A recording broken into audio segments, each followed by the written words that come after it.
Jake Hamblin. I'm a professor of history. I also direct the Environmental Arts and Humanities program here at Oregon State University. I write about the earth and environmental sciences, but also about nuclear issues. So I'm very excited to see all of you. I'm very excited to have this panel here to talk about this important issue. My role here is really to provide a brief introduction, to introduce the panelists, and I'll moderate some Q&A. The goal of this discussion is not to have really long-winded presentations, but rather to think about the Iran nuclear accord from a variety of perspectives, and then to engage you as audience members with the panelists at the end of it. We'll go through each of the panelists. They'll give their spiel.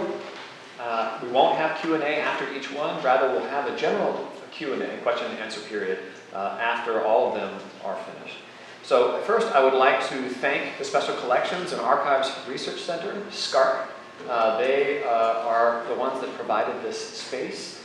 They are the ones that constructed this wonderful exhibit on 70 years of nuclear history. That those of you who didn't find a seat, you can look at the exhibit while you're listening to the panel as well. I want to especially thank Larry Landis and Ann Beatty, who are just such wonderful partners with all of us here. I also want to thank Bob Peckno for promoting this event, and also Chris Nichols, who's one of our panelists, who directs the Citizenship and Crisis series, who's done an amazing job promoting this event. You can thank him for the reason why you're all standing back there. Anyway, please remember, he knows that that's not actually the case, that I'm actually to blame for that. Anyway, please remember that to truly understand events such as this, the Iran nuclear accord, we've got to understand the past. We've got to understand the science and the technology. That's why we're having an event here in this space where the historical collections are so rich in the history of science, especially rich in nuclear affairs. I hope the nuclear exhibit that you've got out there will encourage you to think historically as we weigh the impact of momentous events. So, the Iran nuclear accord provides an agreement to balance Iran's protection of its own sovereignty and its rights of access to nuclear materials with the United States and other countries' desire to prevent its nuclear program from becoming a weapons program. That's it in a nutshell. It's more detailed than that. It is controversial. Maybe you've seen some of the ads. I certainly did. One of them showed a baby and stated that a nuclear deal today means nuclear war for this baby, which was very, very controversial, trying to direct attention to concern for future generations. Some of the United States and Israel especially said that the deal was soft on Iran. Others, including President Obama, say that this is the best path forward. The deal itself limits how much uranium can be enriched by Iran, and it clamps down on certain specific technologies, notably centrifuges. In return, the United States and others plan to lift nuclear-related economic sanctions. Because I'm a historian, I want to provide a brief snapshot of how we got here. The United States committed to sharing nuclear technology in 1953 with a famous proposal by President Eisenhower, the Atoms for Peace proposal. But listen, there was a different time then. Then there were three nuclear states. There was the United States, 1945 became a nuclear state. There was the USSR, which is no more, which became a nuclear state in 1949, and then there was the United Kingdom, which became a nuclear state in 1952, just three. At that time, the United States revised its legislation to loosen the nuclear trade because the president, Ike, wanted to win over some undecided countries of the world to encourage peaceful nuclear programs. And one upshot of that was the creation of a new agency, the International Atomic Energy Agency, or the IAEA. It has existed, it has always existed, primarily for two reasons. It has two missions. One of them is to promote nuclear technology, and the other one is to oversee safeguards agreements. Now, I want to clarify this because we're going to be using lots of different issues during the panel. Safeguards does not mean safety. Particularly those undergraduate students here, it's not the same thing. Safeguards are about ensuring that protocols are in place, usually in bilateral agreements, to prevent material from being diverted to bomb programs. So it's not the same as safety. It's a kind of monitoring. In subsequent years, after what I just described happened, France, worried about its own sovereignty vis-a-vis the United States, began to withdraw its military forces from NATO and tested its own atomic bomb in 1960. And then the unthinkable happened. In 1964, China, a non-white, formerly colonized nation, tested a bomb. Only then did the United States and the Soviet Union begin to negotiate in earnest to prevent new members of the atomic club. The Russians were concerned about it. They were actually afraid the United States was going to arm Germany. The United States identified India, Pakistan, and Israel as problematic. And the treaty on the non-proliferation of nuclear weapons, negotiated in the late 1960s, has been called one of the most successful treaty regimes in history, with almost 200 members of it, including Iran. These members have agreed not to build nuclear weapons, and in return, they're guaranteed market access to uranium and to equipment to pursue nuclear power, medicine, and other atomic pursuits. And yet, here's the fly in the ointment. One might argue that that non-proliferation regime is also a gross failure. Not only did it fail to prevent Israel, India, and Pakistan from acquiring nuclear weapons, the original intent, it has transformed the IAEA, arguably, into an inspection regime, helping countries like the US to justify military intervention, as in the case of Iraq, rather than to pursue peace. Which brings us to Iran and our panel. Today we've assembled a range of people and a range of perspectives. I've asked them to talk briefly and to allow time for audience participation. First, we're going to have Professor Jonathan Katz, who routinely is there at the end. We don't have name tags, that's one of my oversights. Sorry, raise your hand. We have Professor Jonathan Katz, who routinely teaches the undergraduate course here on modern Iran, revolution and aftermath. He attended Ferdowsi University in Meshed in the late 1970s and also worked for the BBC in Tehran during the early stages of the Islamic Revolution. So, a little sheepish being here as the representative of Iranian history, since my direct experience in Iran in 1979. I left Iran before the Shah left Iran. Watched him land, watched him leave from the airplane in Iran on TV. And in those 35 years, Iran has changed radically and dramatically. One of the themes which we see ever since American Revelation, ever since the Iranian Revolution, is that Iran is hostile to the United States. People remember first and foremost the hostage crisis. And I'm going to channel my inner Iranian today and make the argument that from an Iranian perspective, the United States is certainly a hostile power, and that much of what Iran does is in response to perceived threats from the United States, and not. So from an Iranian perspective, from an Iranian perspective, the United States may look like a threat, whereas, from the perspective of many Americans, and certainly from Benjamin Netanyahu in Israel, Iran looks like a threat. So I would like to argue, again, from an Iranian perspective, to the extent that I can channel my inner Iranian. The United States looks like a threat. And if that's the case, then what we frequently hear about Iran in the media, that Iranians are crazy, certainly Iran is irrational. From that perspective, I want to reassure you that Iran has made very sagacious policy decisions from their standpoint. And if we were Iranians, we might do the same in our own self-interest. If you take the GT, I don't know, at Hall, how many people take the GT on Sunday? Or 6 of us. If you read the GT, you'll see on Sunday that George Will, for example, wrote an article making a very convoluted connection between the Holocaust-denying remarks of former Iranian President Ahmadinejad and his remarks about wiping Israel from the map. And from there, Iran is, again, can't be trusted, and if it becomes a nuclear power, the first thing they're going to do is wipe Iran off the map.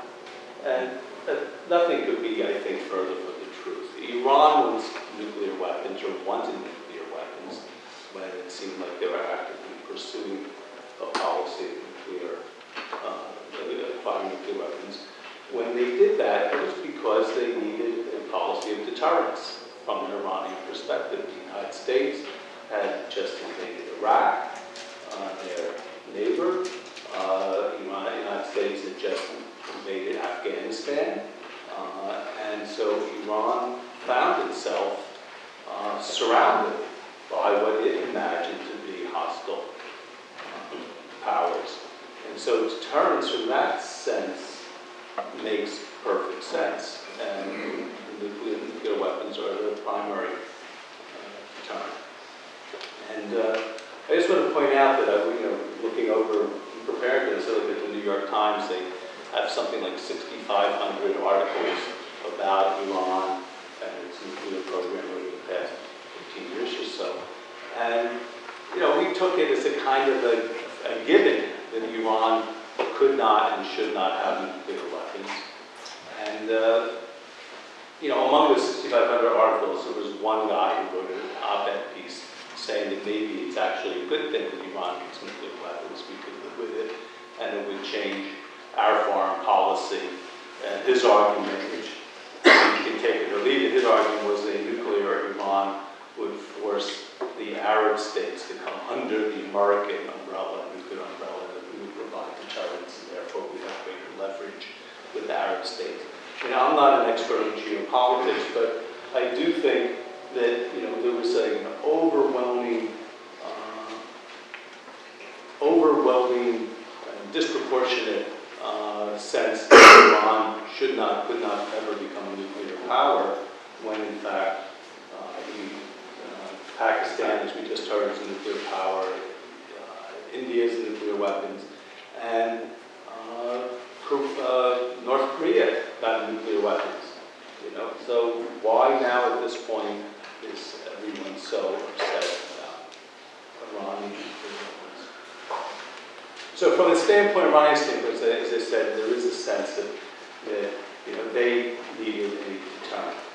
And let me just also say that Iran, despite the hostage crisis and despite the rhetoric that periodically comes out of Iran has made gestures opening to the United States over the past 15 years. After the World Trade Towers were destroyed, Iran was the only country in the Middle East in which there were massive demonstrations in support and sympathy, expressions of sympathy for the United States. And so there was an opportunity at that moment. Eventually, Iran, during the Bush administration, this was the time when President Khatami was president of Iran, there were overtures from Iran coming through the Swiss embassy to open up negotiations with the United States on many, many issues, and the United States flatly disregarded these overtures and said the problem with these overtures is that the moderates, President Khatami was supposed to embody the moderate faction in Iran. The moderates are not able to deliver on any of their promises. So if they can't deliver, we can't negotiate with them. And if you think about that, what that actually did was we handed a defeat to the moderates, the putative moderates that we're always looking for in the Iranian situation. We handed them a defeat, and it's that defeat which allowed the hardliners, represented by President Ahmadinejad, to come to power. So the idea of a hostile Iran is really an Iran to a large extent of our own creation in response to American policies. And to put icing on the cake, you'll all remember the famous Axis of Evil speech that President Bush gave at the State of the Union. And the Axis of Evil was North Korea, Iraq, and Iran. And there's a lot of controversy over that speech because when David Frum, the speechwriter who wrote it, when he first wrote that speech, he didn't include Iran, because this was, again, in the aftermath of 9/11, and Iran was, in fact, cooperating with the United States in going after the Taliban and Al-Qaeda in Afghanistan. So this kind of came out of the blue, was inserted by somebody in the White House. President Bush, was asleep at the wheel and didn't realize the policy implications of, again, antagonizing Iran. So I just want to reiterate that over the past 10 years, it did not have to be as antagonistic, our relations did not have to be as antagonistic as they are, and we did not have to sort of have the kind of suspicions that we have about Iranian motives. So Iran, we had negotiations, I will tell you, for many, many years with Iran, the P5+1, and these negotiations have gone on for many, many years. Why are we coming to a solution now? And the usual response that people give is that the economic pressures of the sanctions have actually worked. The Iranians want to see their economy improve, and as a consequence, the government is agreeing to negotiations with the United States over this to ease up the sanctions, right? The sanction regime, where the economy will improve. Right? I think that is also, I think that is part of the reason. I don't think it's the whole reason. I think what has happened is that Iran, for the past 3-4 years, has improved its foreign policy from an Iranian perspective. Its foreign policy is succeeding. Right? Iraq is now a predominantly Shiite-led government. The war in Syria is going Iran's way. In other words, Bashar al-Assad is in no danger of losing power. The war in Yemen with the Houthis is another way of sort of poking the eye of the Saudis. So from an Iranian perspective, things are going swimmingly, and so that urgent need and that sense of I don't want to say paranoia, but that defensiveness that they had, that's been relieved. Things are going well for the Iranians. And so it's now an opportune time for them to open up and negotiate and at least put the brakes on any program to develop nuclear weapons. How long have I talked? I don't It's never enough. It's one long sentence, but I don't want to dominate. Sure. Okay.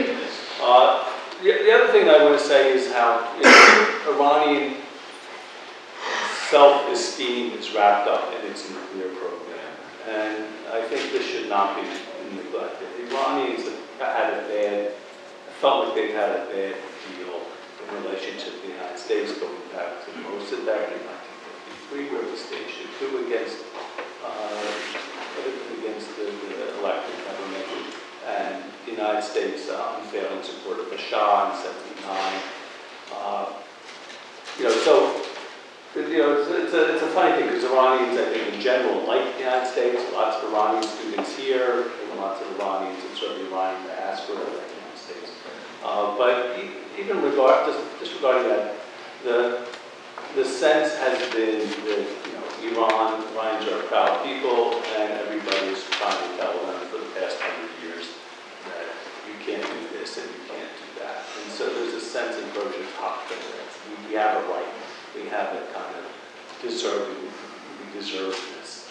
And I think that's very, very strong. And my impression is that when Iranians have elections, should we suspend our nuclear policy? That's an issue that's never on the table, because people really feel like it's a question of sovereignty, establishing their sovereignty. And again, as I mentioned, India and Pakistan can have nuclear weapons. Why? For a nuclear program, why shouldn't the Iranians from their perspective? All right, well, I'm going to stop there because I think that was one long sentence.